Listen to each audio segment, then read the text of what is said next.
Hello everyone, good morning. আজকের দিনটা ছিল জন্মাষ্টমী, তাই জন্মাষ্টমীর সারা দিনের ভিডিও তোমাদের সাথে শেয়ার করব। সব কিছু এখানে একা হাতে সুন্দর করে গুছিয়ে রেখেছি। আর এখানে একটা পেতলের থালা নিয়েছি, তার মধ্যে চন্দন দিয়ে অষ্টকাঠি কেটে তার উপর তুলসী পাতা রেখে গুবলু সোনাকে বসিয়েছি। এখানে দুধ কেশর আগে থেকে একটা পাত্রে মিশিয়ে রেখেছিলাম, তো সেটা দিয়ে এখন সবাইকে স্নান করে নেব। বনি থাকলে ভীষণ ভালো হয়, দুজনে মিলে করি।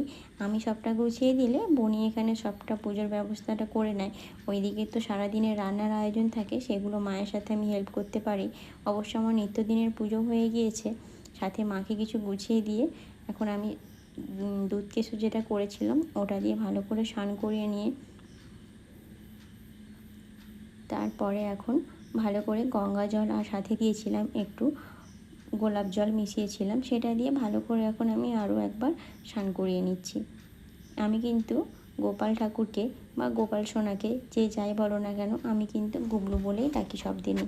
আর এখন এই যে পুষ্প ছিল সেটা দিয়ে এখন আমি আবারও স্নান করিয়ে নিচ্ছি।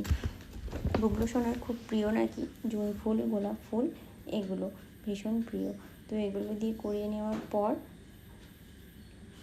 ভালো করে গা মুছিয়ে নিতে হবে।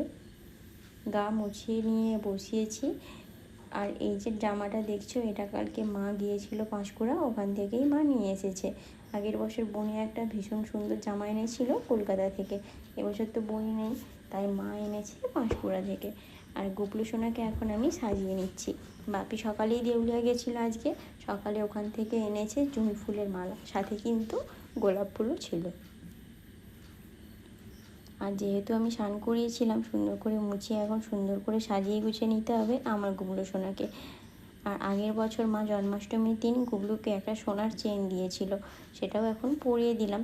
কিন্তু এবছর একটা গিফট রয়েছে গুবলুর জন্য, সেটা কিন্তু এখন এসে পৌঁছয়নি, তবে সেটা আসতে প্রায় সন্ধে হয়ে যাবে, তো তখনই বলবো এবছর গুবলুকে কী দেওয়া হয়েছে।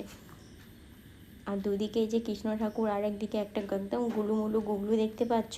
যেহেতু আমি স্নান করেছিলাম, তো মালাগুলো খুলে রেখেছিলাম, সেই মালাগুলো এখন আমি পরিয়ে দিচ্ছি।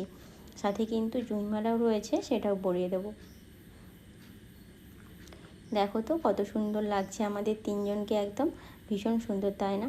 আর সবটা আয়োজন করে রেখেছিলাম। সকালবেলার নিবেদন করেছিলাম চিপস, কুকিজ, চকলেট, সমস্ত রকমের নাড়ু, সব কিছু দিয়ে সকালের আয়োজনটা করেছিলাম। এরপর দুপুরের আবারও ভোগ দেখানো হবে। আজকে আমার পুজোর ঘরটা কেমন লাগছে কমেন্টে একটু জানিও। আর আমার